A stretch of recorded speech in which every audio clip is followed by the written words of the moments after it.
back, everyone. I am Brian, as always, and I am with my compadre, Ross R. Jensen.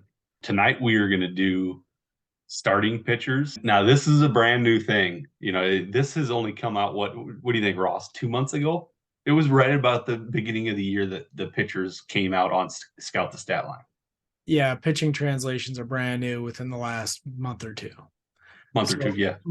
Much less developed than our hitting translations are at this point, as they've gone through years of iterations. This is a little less mature. We don't have things like historical comps built in or scout grade equivalencies. That would be a lot trickier to do when it comes to pitches anyway. What's his fastball rating? I don't know how we would even think about calculating that. But this is going to be a really good episode. I'm really excited for it because this is something brand new we've never really done before. And I really like the results here too. So Looking forward to diving in. I would like to point out that I'm kind of excited for it as well, because I'll be the first person to say that I am awful at scouting fantasy baseball pitching. I'm terrible at it. So this is something that's going to help me just as much as anybody that's going to be watching this video. Ross, what do you got for a beer, man? Okay. I saw this one and it was staring at me and I just had to go for it. It's called Steal Your Haze. Steal Your Haze from Distill Brewery in, looks like, Normal, Illinois. Double dry hopped hazy IPA.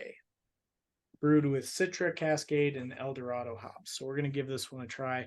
I just loved the name, Steal Your Haze, and it was like stealing my gaze. So I decided to go for it.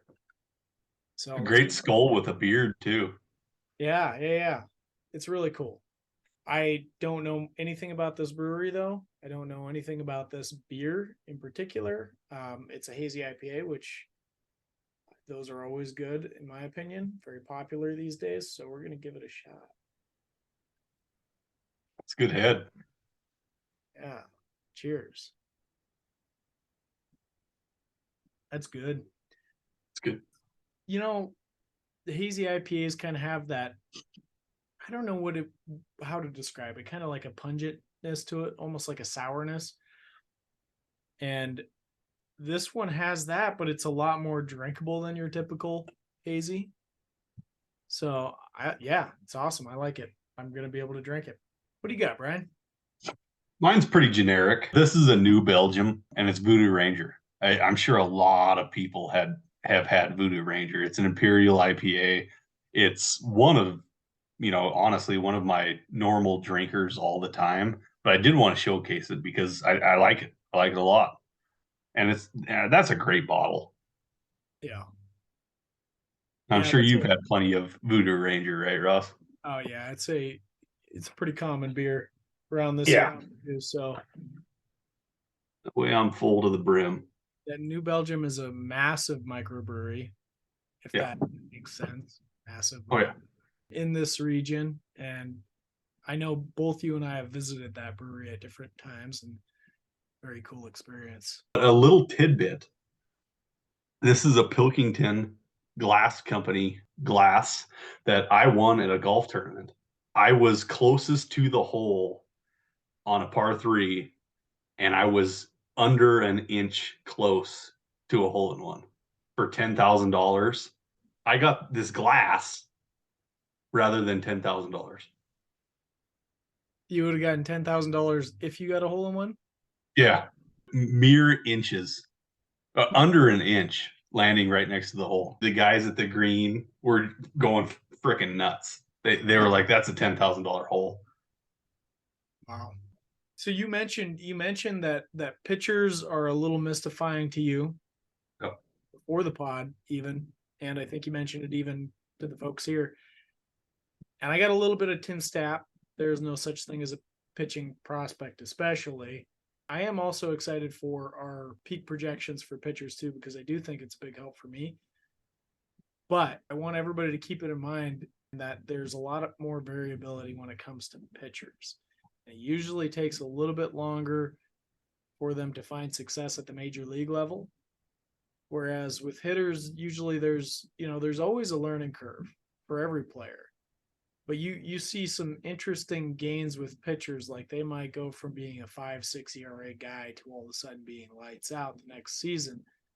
It's just how they develop. It's very abnormal. We also find the average age is older than the peak age for a hitter. So it's a couple of years older. And I bet you if you were to map all of this out, that the correlation between their production in the minor leagues and their success in the major leagues is all over the map. That's what the correlation would tell you. Yeah. I think it's really important to take into the context the pitcher's pitches, for one, the quality of their pitches. There is some really interesting statistical analysis out on pitchers, stuff plus rankings and stuff like that. That stuff is really useful. The context is very important. Command is really important, and sometimes that gets overlooked. There's a lot that goes into pitching. It's just it's a different ballgame.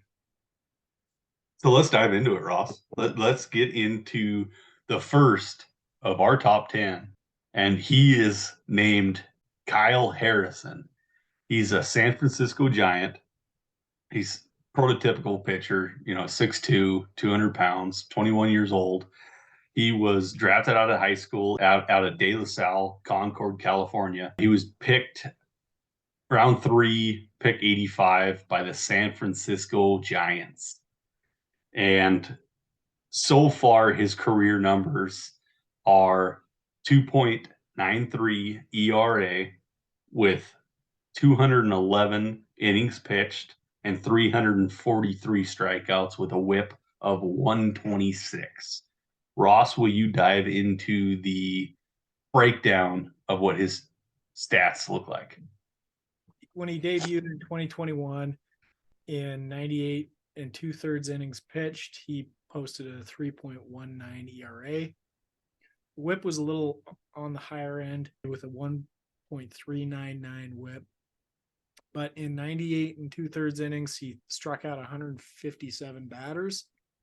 So 14.3 strikeouts per 9. Pretty impressive debut. This year, he followed it up in 113 innings pitched. He put together a 2.71 ERA, and this is across high A and double A. So as he's moving up, his numbers are improving. He struck out an incredible 186 guys in 113 innings. Yeah. Almost 15 strikeouts per 9 innings pitched. But he also walked 49 guys. So I would say, looking at this guy's profile, strikeout machine. You got to love that. But the walks are a little out of hand. In his career, he's walking 4.3 batters per 9. He's gonna need to bring that down. And his career whip is a 1.257. That's pretty high, especially in this day. We're starting to see guys posting pretty regularly whips under 1. So that's a little elevated for what we'd like to see. But the strikeout rate is insane, off the charts for a starting pitcher. So when I see 14.5 for his career, I'm like, holy cow, this guy strikes out a ton of guys. That's a lot. Lots of strikeouts. ERA is really low for a career of 2.93. That's Kyle Harrison. All right, let's move on to number 9. And coming in at number 9, this is a player that I'm a pretty big fan of. I own him in a couple leagues, and his name is Yuri Perez, and he's with the Miami Marlins. All slender guy. He's 6'8", and he weighs 220 pounds. He's not at the Tristan McKenzie let's go eat a sandwich league, but he's very slender at 6'8" and 220 pounds. A lot of room to grow because he is only 19 years old. So far, what we have with him as a career in the minor leagues is a 2.96 ERA, 155 innings pitched, and a whip of 1.01. Ross, will you break down Yuri Perez a little bit? Sure.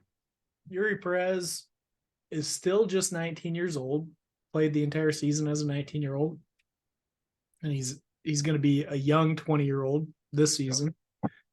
Started his minor league career in the Marlins organization as an 18-year-old in single A and high A overall on that season, 2021. In 78 innings pitched, he put a 1.96 ERA together and struck out 108 batters. Minuscule 0.885 whip, and struck out 12 and a half batters per 9 innings. Pretty sparkling numbers. This year, he was challenged a little bit more. Most of his season this year was at Double-A, and there he pitched 75 innings, and he had a 4.08 ERA and struck out 106 batters. Whip was a little bit higher this year at 1.16, but he kept that strikeout rate up at 12.7. He's really young, and pitchers develop differently than hitters. And for him to be 20 years old and already in Double-A, I think is really impressive. And he's keeping his stats in line.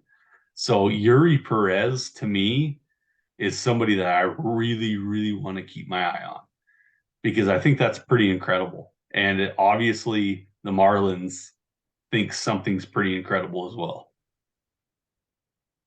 Yeah, he is the youngest player on this list that we're going to go over. Is he? He is. It's very close with one other guy, and he's a huge dude at 6'8". Yeah.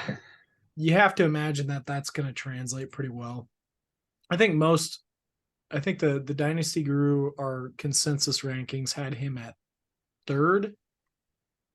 So he is a very talented prospect. That's for sure. Right now, Yuri Perez is a golden stone. You probably want to go get Yuri Perez right now, because I think he's got an interesting thing going on with his age and with his placement in minor leagues. Yeah, I'd agree. Well, 2 ways to look at it, because he is very highly ranked. Yeah. Statistical production this year wasn't really there to validate that, minus the strikeouts. The ERA was a little bit high. You prefer to see the Yuri Perez from 2021, where it's like a 2 ERA, obviously. But he is really young. Big dude.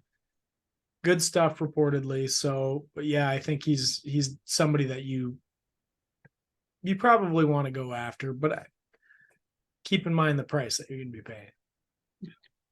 Yeah, I agree. Moving on, let's get in number 8. And this gentleman goes by Cody Morris, and he is a Cleveland Guardian. He's 6'4", 205 pounds. You're going to hear this a lot. Right in that 6'2", 200 pounds. That's what a pitcher is. He's 26 years old. So we got an older gentleman coming in. He was drafted in 2018 in round 7, picked 223 out of college, South Carolina. Break it down, man. I really like Cody Morris. He's one of the guys that I've been tracking for a few years on the strength of his statistical performances. He came out of South Carolina. At South Carolina, he was a decent pitcher, but I don't think he was a great pitcher by any stretch of the imagination. His career there, he had a 3.52 ERA, 1.198 whip, and he struck out just under 10 guys per 9 innings. Decent career, but not like a great career, which helps explain his draft position, which was not that high. His first year in 2019 at single A and high A, he only had a 4.35 ERA. So this is probably what you might expect from pitcher of this caliber coming out of college. His strikeout rate was pretty decent, though. In 89 innings, he struck out 111 batters, 11.2 strikeouts per nine. So, I mean, again, you look at that and you think this guy is probably a little more experienced than the competition level he's playing at age 22 versus some of these young kids. So, an okay debut, but not great. After the COVID break, though, something changed with this guy. So, this is kind of like the Von Brown version on the pitching side. At 24, he put together a 1.62 ERA, a 1 whip, and struck out 13.7 batters per nine. This is just in 61 innings, but still, those are sparkling numbers. And then last year, he was hurt most of the season. So he didn't really get to play much until the end of the season. But this is at AAA now. 2021 was at AA and AAA.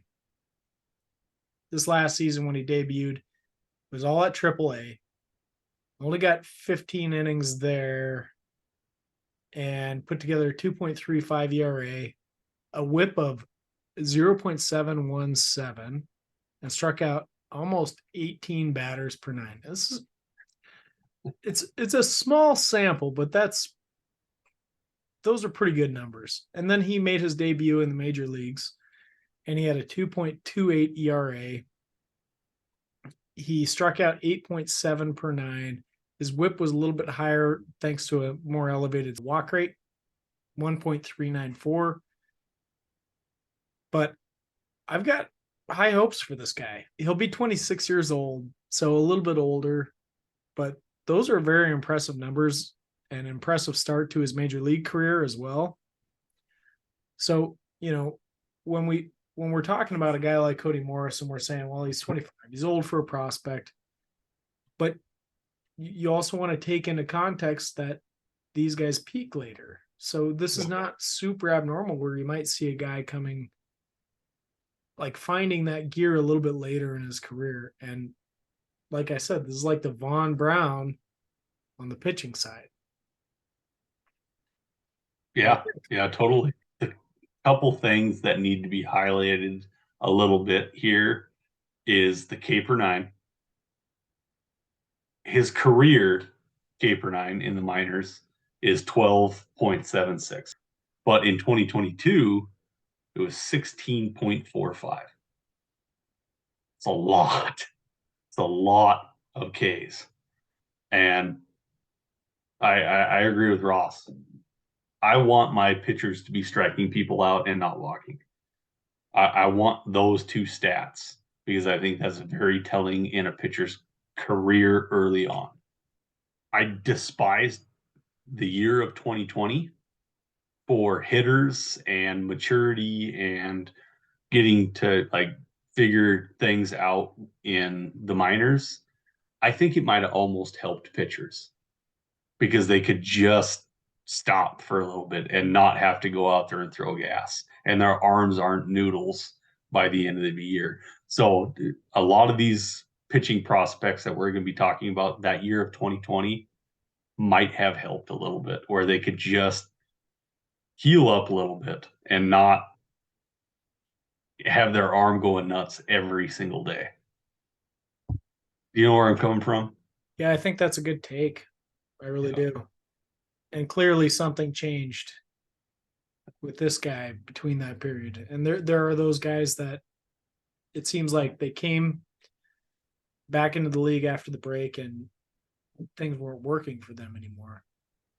And then there's the guys that seem like that was an opportunity for them. Yeah. And they've thrived since then.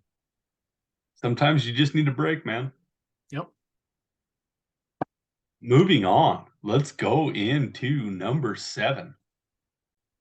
Mr. Gavin Stone, 6'1", a little bit on the lighter side, 175 pounds. He's 24 years old. He was drafted out of Central Arkansas in 2020 by the Los Angeles Dodgers, round 5, pick 159. I like Gavin Stone. I have since he was drafted. But Ross, please break it down. coming from a fairly small school, his numbers at Central Arkansas were pretty impressive.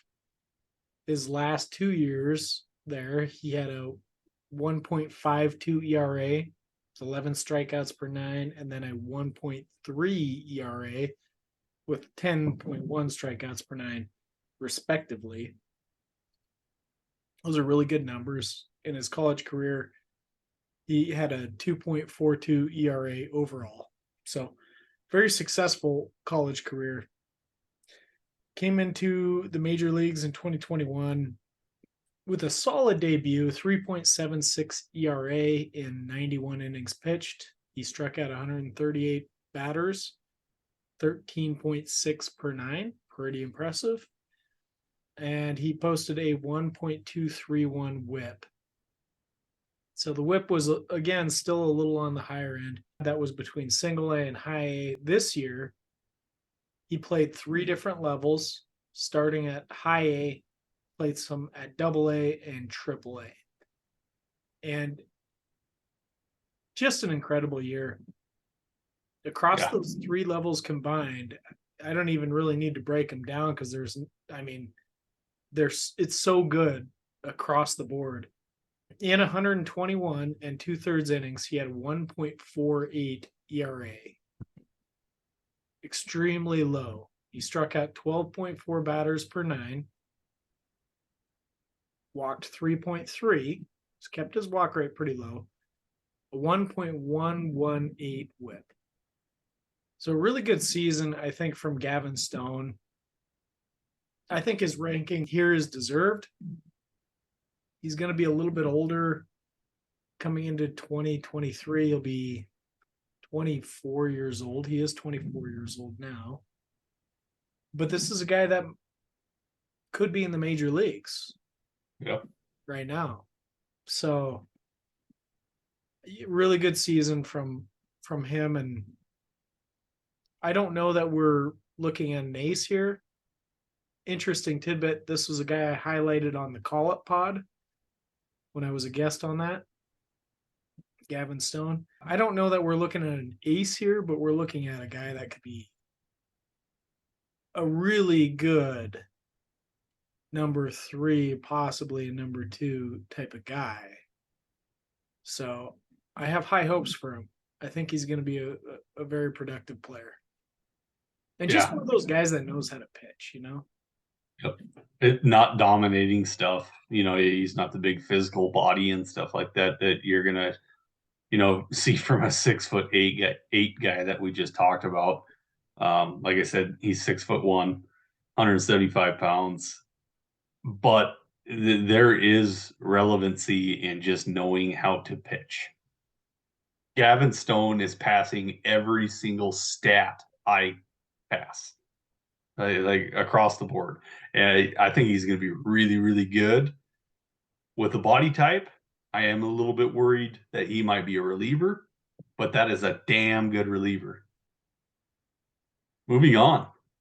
Let's get into number 6, and he is Brandon Walter. Brandon Walter is a 26-year-old in the Boston Red Sox system.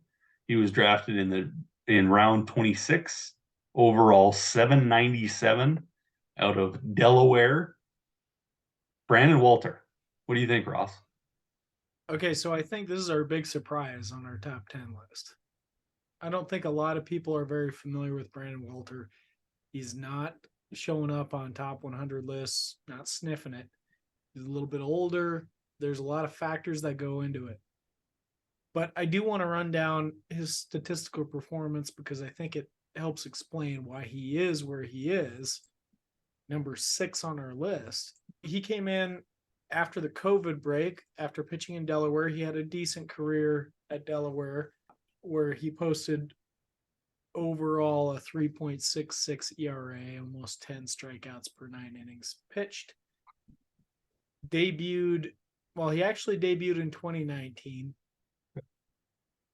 at the rookie level, 2.7 ERA. I mean, we're talking the low rungs of the minor leagues when he was 22 years old.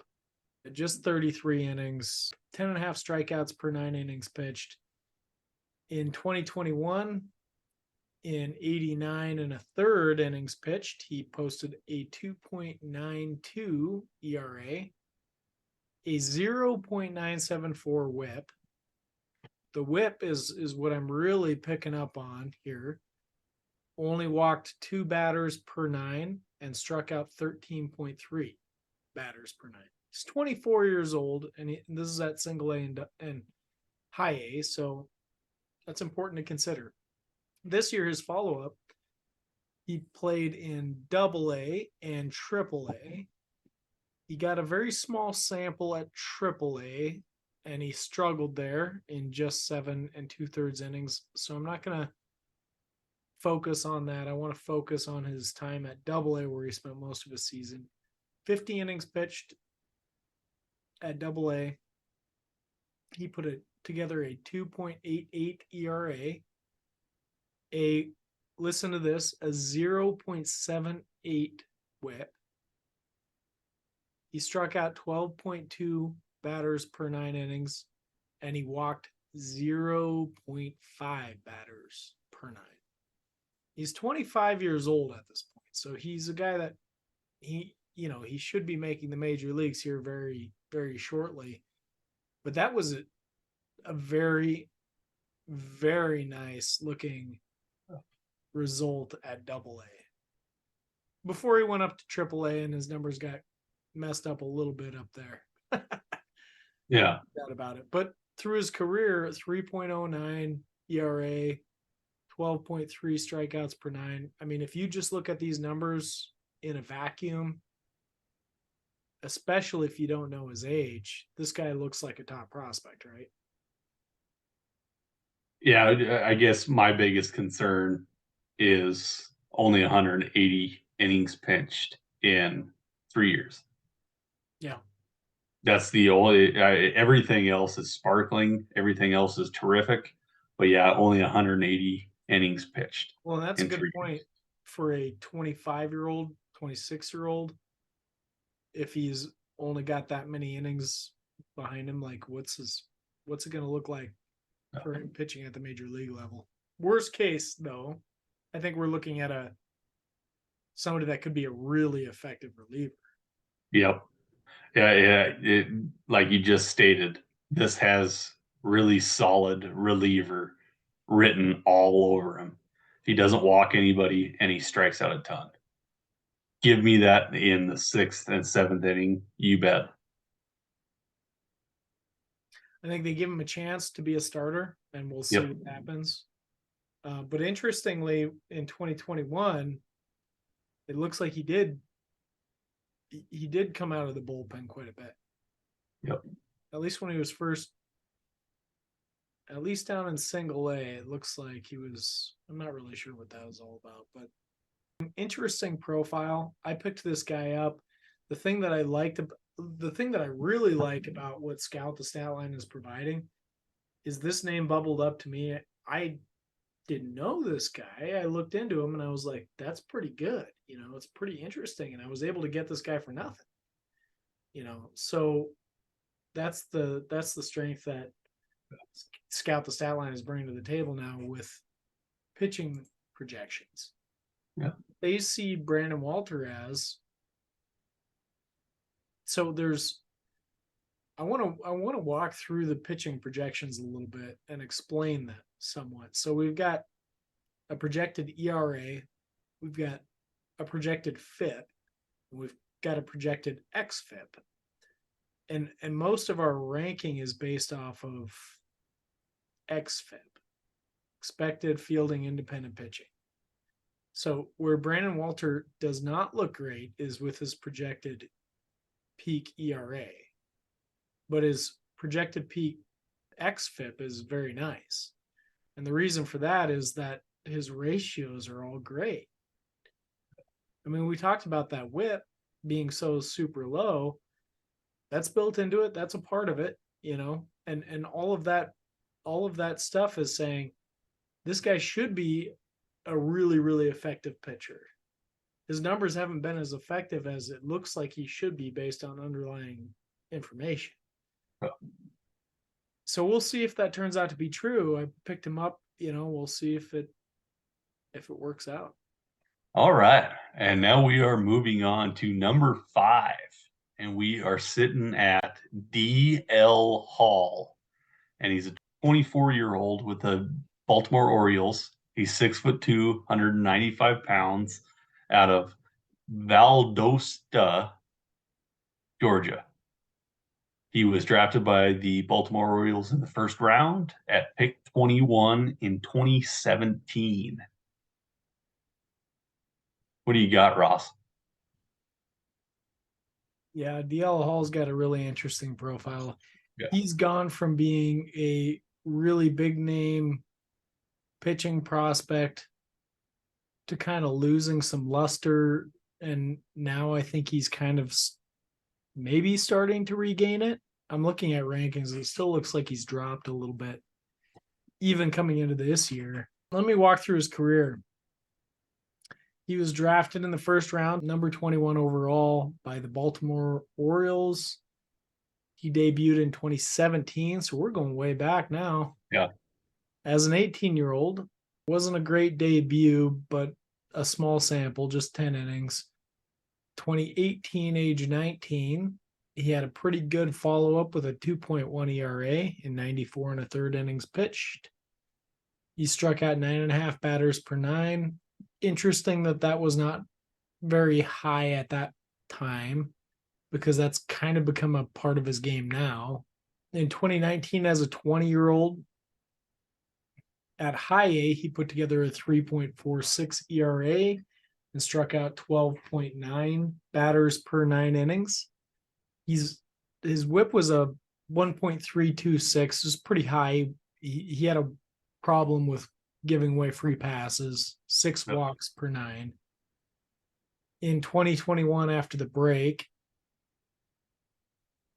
in just 31 and 2/3 innings at Double-A, he put a 3.13 ERA together, struck out 56 batters, 15.9 per 9 innings, pretty high. And his whip was way down to 1.011. So his walk rate was still a little high, but he wasn't allowing any hits, apparently. So 4.5 walks per 9 that season. 2022, this last season, he played 3 different levels. Well, he spent most of his time at Triple-A, highest rungs of the minor leagues now. He put together a 4.7 ERA, which is a little high. You don't want to see that in one of your top 10 prospects. And his whip was at 1.448, again, pretty high. His walk rate almost back to that 2019 rate, 5.8 per 9. But he struck out 14.7 batters per 9 innings too. Yeah. So this guy's profile is kind of all over the map, right? Yeah. High strikeout rate, high walk rate. He's letting people get in. He's letting people score. That's not exactly what you want. Scout the stat line thinks, because probably in large part due to that very high strikeout rate, that his ERA should be a lot lower than it really is. That's what they're signaling with their XFIP, and that's how he comes in where he does in our rankings. Yeah, like you were saying, career 12.5 K per 9, and then a 5.14 walk per 9. That walk rate has got to go away. If he can control that, he's probably a strikeout machine.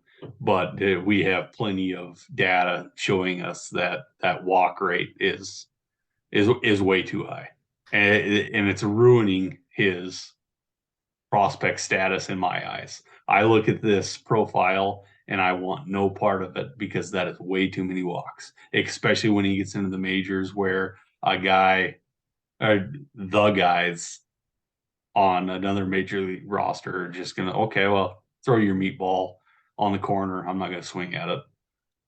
Well, they like to sometimes use this phrase, wildly effective. And I don't know that that's the case here, but I mean, that is something to consider, is like he's kind of just, he's surprising people occasionally, but he's all over the place. If he doesn't make it as a starting pitcher, though, we're looking at a guy that could be a really effective relief pitcher right here. High strikeout rate, allows some free passes, but that might be okay for a 1 or 2 inning stretch, So if he doesn't figure it out as a starter, this guy could be a really good reliever. Yeah, no, I agree. I would, in my eyes, I don't want any part of it. But pitchers are so interesting. He could figure it out one day and be absolute dominance. That would excite me. But right now, I'm a little bit turned off on the walks. His projected peak xFIP is 3.27. It's really low. That's a lot of strikeouts. He's joining an up and coming Orioles system too. Yep. That is going to have a really good defense behind him. Yep. Moving on. Jumping to our next pitcher, debuting at number 4 on ScoutTheStatline.com's pitcher list, is Mr. Hunter Brown with the Houston Astros. He's 24 years old. He's 6'2", 212 pounds. He was drafted in 2019 by the Astros in round 5, pick 166 overall out of Wayne State. And he's got some killer stats.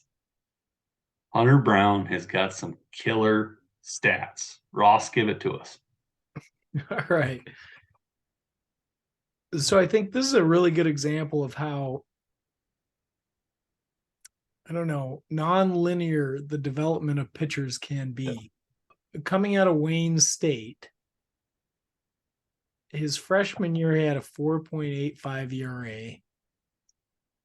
His sophomore year, he had a 4.33 ERA. And then all of a sudden, by his junior year, he's got a 2.21 ERA. His whip is under control. He's striking out guys. Those first couple of years, we're looking in the 7.5 range for strikeouts. And now, by his junior year, 12 strikeouts per 9. So something, he figured something out in that period. He made his debut in 2019 in the major leagues after getting drafted by the Astros, who are always pretty clever when it comes to the major league draft. They nabbed him in the 5th round. And he posted a 4.56 ERA in 23 2/3 innings and struck out 12.5 per 9. Whip was a little elevated at 1.31. And then after the COVID break last year, I don't know if you call this a breakout. It was a decent season, but 4.04 ERA in 100 1/3 innings pitched with 131 strikeouts. So we're still looking at a pretty solid strikeout rate around that 12 range. But the whip remained kind of persistently high, 1.415, still kind of off the prospect radar until this year. His age 23 season at AAA, highest levels in the majors now. He had a 2.55 ERA, and in 106 innings pitched, he struck out 134 batters. So keeping that really high. Brought his walks down a little bit to 3.8 per 9 and was able to miss some bats. Yeah. That's really the only difference. Yeah, Hunter Brown excites me. I think I want to go get Hunter Brown on almost every roster that I have. And the biggest reason why is the drop that I can see him making all the way up into the AAA system in the Houston Astros. Yeah. Especially with that whip. You Worth get a one. mentioning, you did get some exposure at the major league level too. and put together a sparkling 0.89 ERA. So, yeah, I continue. think for some reason, I think he has figured things out. That 1.08 whip that he had at AAA in 2022, he's got my eye, and I want to go get him. The biggest difference is he wasn't allowing hits in 2022. If you look at 2021 and 2022 and you put them side by side, roughly similar amount of innings pitched, but he allowed 92 hits in 2021, only 70 in 2022. And his home run rate went way down, 1.1 to 0.4. He made an adjustment so that batters were not making good contact off of him anymore. Keep the ball in the ballpark, man. Keep the ball in the ballpark, keep the ball on the ground, yep. Don't let people elevate it. That's probably the biggest difference right there. Yeah, my recommendation on Hunter Brown is go get him. Go get him. Yeah. Moving on to number 3 already. Yeah. We are already in the top 3 of Scott's Statline pitching or starting pitching prospects. And the next one that we are going to dive into is Daniel Espino. And Mr. Daniel Espino is at the AA affiliate with the Cleveland Guardians. He was drafted in 2019 in round 1, number pick 24 overall, and he was drafted out of Georgia Premier, Statesboro, Georgia. Let's hear it, Ross. Let's hear your stats, man. This guy's got a really cool profile. He debuted in 2019 at rookie level. He put together a 1.98 ERA in 13 and 2/3 innings, struck out 16 batters.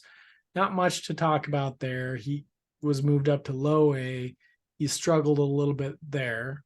Again, he's just 18. But only on the season overall, he only had 23 and 2/3 innings pitched. So there's not much to talk about there. 2021 came around. Daniel Espino across single A now and high A put together aggregate a 3.73 ERA. This is in 91 and 2/3 innings pitched. He struck out 152 batters, almost 15 strikeouts per 9. Yeah. A lot. Yeah, that's a lot. And a 1.124 whip, walking 3.8 batters per 9.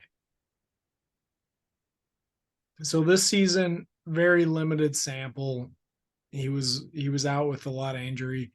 Espino suffered from patellar tendonitis and a sore right shoulder. So only got 18 and a thirds innings, but he struck out 35 batters in 18 and a third inning at AA. That's 17.2 strikeouts per 9 and a 0.709 whip. So not walking anyone, striking everybody out.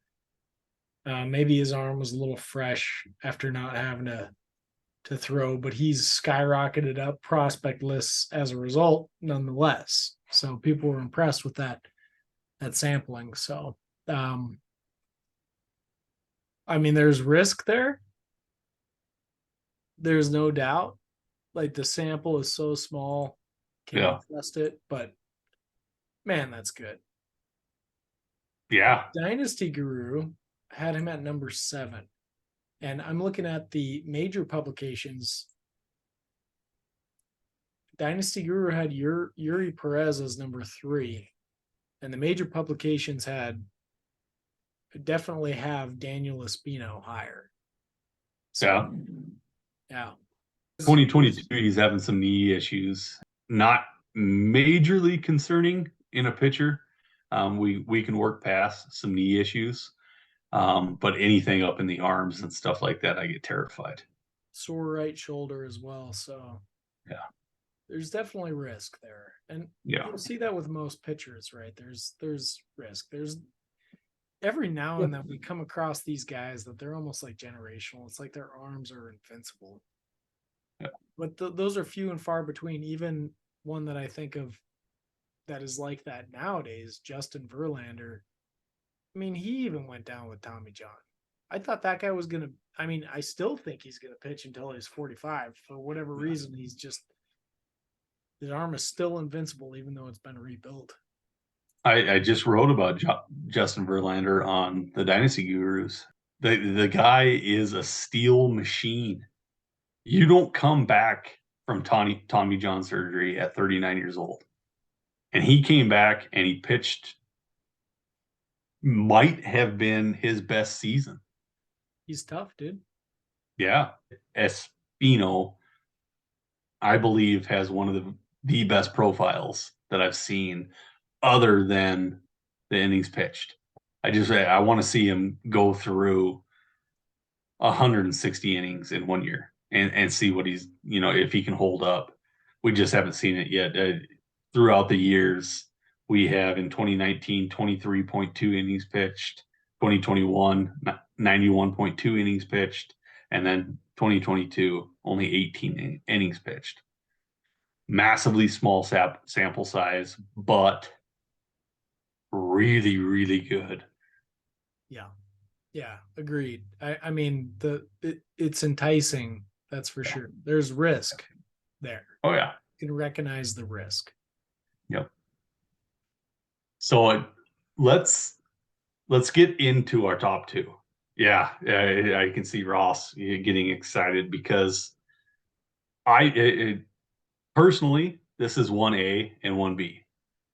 And I think 1B should be ahead of 1A.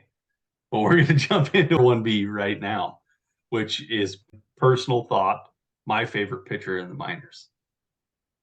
And his name is Andrew Painter. And Andrew Painter, for one, is a monster. He's 6'7". He's 215 pounds.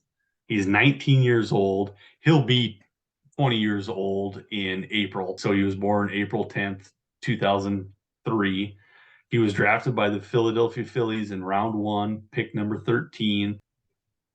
He is my favorite pitching prospect in the minors.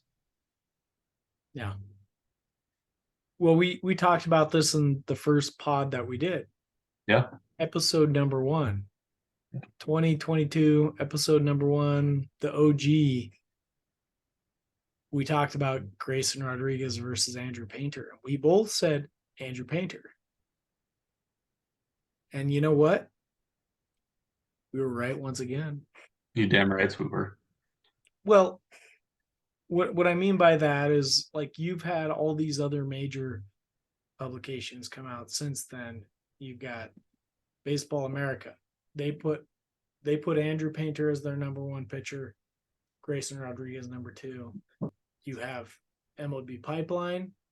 They put Andrew Painter as their number 1 pitcher. They put Grayson Rodriguez number 2. So I think we were of the right mindset at that time. I think I don't want to, I'm not going to make predictions because Grayson Rodriguez looks really good.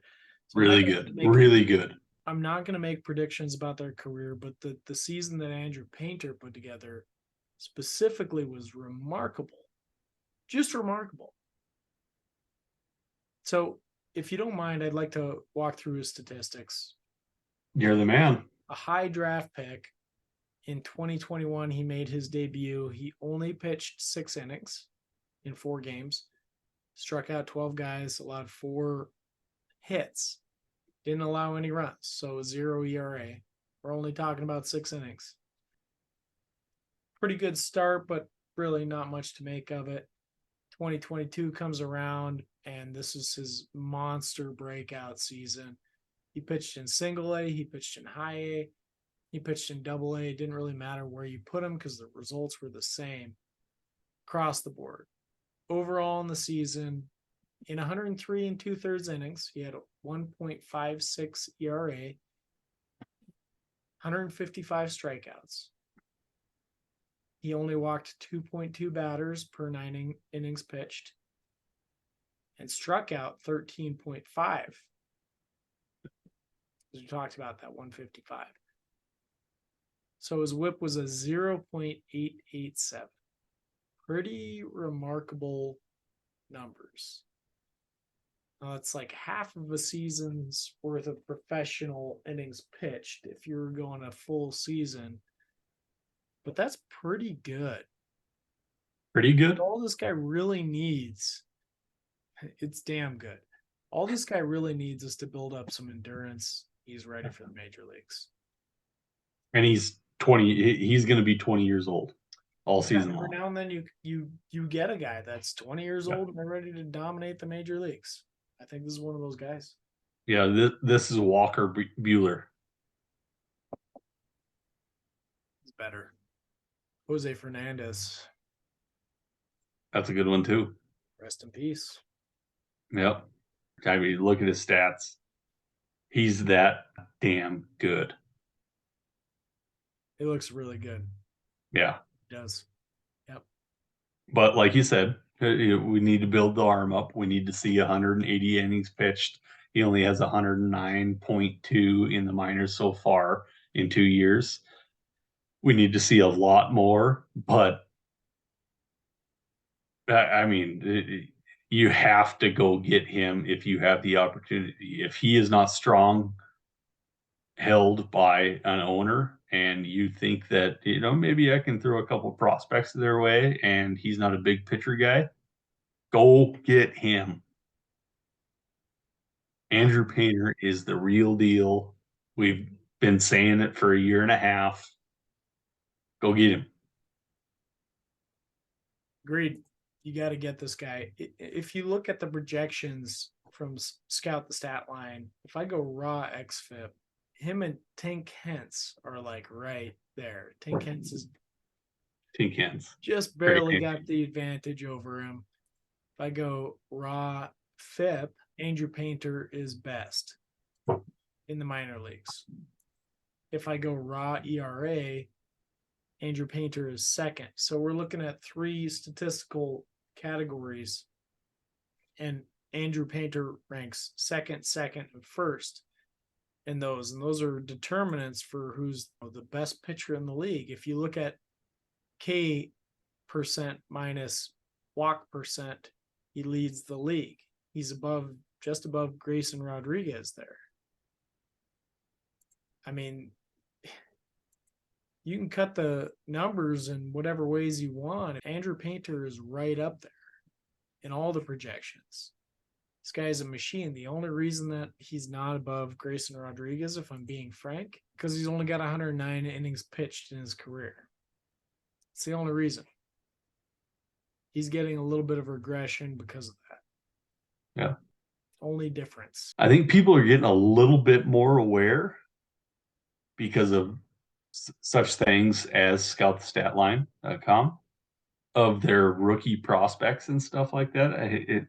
Andrew Painter is legit. He is awesome. Yeah.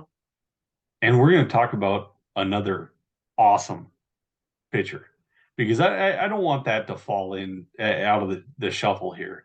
I'm not saying that Andrew Painter is better than Grayson Rodriguez. Like I said, this is 1A and 1B. My personal preference is 1B, but let's get 1A, because here he is. And number 1 overall at scoutthestatline.com is Grayson Rodriguez. And he's 23 years old. He's 6'5", another big bodied guy, 220 pounds, drafted number 1 overall by the Baltimore Orioles out of pick number 11 out of Central Heights, Nacogdoches, Texas. And Ross, break it down, because he's really good, like really, really, really good. And I'm sitting here saying that Andrew Painter's better. Well, I'm going to flip-flop back and forth on these guys. I really like Grayson Rodriguez. The profile is incredible. It is. It really is. He's a higher end draft pick in 2018. At 18, he made his debut, 1.4 ERA and 19 and a third innings pitched. In 2019, at age 19, this is at single A now, 2.68 ERA and 94 innings pitched, 129 strikeouts, over 12 per 9, and a whip under 1. His career, he's had a whip under 1 every single season, except for that debut year where he only had 19 and a third innings pitched. After the COVID break, 2021, he's now 21 years old. And we're talking about high A and double A numbers, most of it coming at double A. This is notable. In 103 innings pitched, he struck out 161 batters. It's 14.1 per 9. And he had a 2.36 ERA. This is somebody we're fading. I can't even believe it. 0.825 whip. Only walked 2.4 batters per 9. This season, most of it coming at AAA. We'll just say pretty much the whole season was at AAA. 69 and 2/3 innings pitched there. He struck out 97 batters, 12.5 per 9. He put together a 2.2 ERA. Again, only walked 2.7 batters per 9 and had a whip of 0.933. How can this not be the best pitching prospect in baseball? He's amazing. For his career, he's got a 2.47 ERA. He's sporting almost 13 Ks per 9 innings, a whip under 1 at 0.949. This guy's incredible. And he's got 3 times the amount of innings pitched. Like, we have 3 times the amount of counting stats and information that we can get from Grayson Rodriguez. He is clearly the best pitcher in the minor leagues. Well, these guys are going to really differentiate themselves at the major league level. That's where we're going to find out. It's going to be incredible to watch, because I think we got two legit really good pitchers coming up, and everybody else, I mean, we're going to have to wait and see. We might have some guys that come in and they're flash in the pan types, or some guys that come in and they dominate that you don't expect. But I think the two certainties in life right now are not death and taxes. They're Andrew Painter and Grayson Rodriguez. Really good. I don't even want to argue against it. I think they're both going to be really, really, really good. Painter, for some reason, has my tipping point where I can just say, okay, I'll take Painter instead. When everything else tells me Grayson Rodriguez. He has the innings. He has it all. Grayson Rodriguez is incredible. Yeah. For some reason, I want Painter. I'm just gonna say I don't know. I'm gonna say if I was gun to my head, I'm picking Grayson Rodriguez. My heart says Painter. But Painter, I mean, those numbers are so sparkling. They're so good. Those two are going to be fun to talk about for years to come. That's it, guys. That is the top 10 starting pitchers for scoutstatline.com. And shortly, we are going to dive into the relievers, which is going to be real quick, real nice and sweet. We're going to highlight a couple stats here and there. We might do another beer. We'll see. Talk to you guys later.